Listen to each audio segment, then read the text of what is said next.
అందరికీ నమస్కారం. నా పేరు బి ఉషారాణి. మాది మంచిర్యాల. సాహితీ కవి కళాపీఠం సాహితీ కెరటాలు. నా కవిత స్నేహం. స్నేహం ఓ మధురానుభూతి, హృదయంలో నినదించే మృదుగీతి, మదిని పరవశింపజేసే మాయామంత్రం, ఆనంద తరంగాల సుకుమార తంత్రం.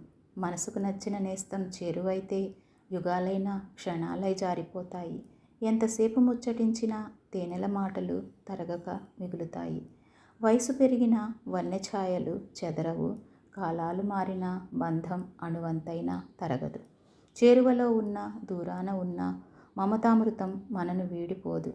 ఆపదలో అందే ఆత్మీయ హస్తం, బాధలో ప్రసరించే ఓదార్పు కిరణం, ఆనందవేళ వినిపించే నవ్వుల గానం, సంబర సమయాల్లో ఉప్పొంగే ఉల్లాస తరంగం. దైవానుగ్రహంగా లభించే వరమిదే మంచి మిత్రుల సమాగమం. మన వంతు కర్తవ్యం ఒక్కటే, మైత్రిని నిజాయితీతో నిలబెట్టడం. ధన్యవాదాలు.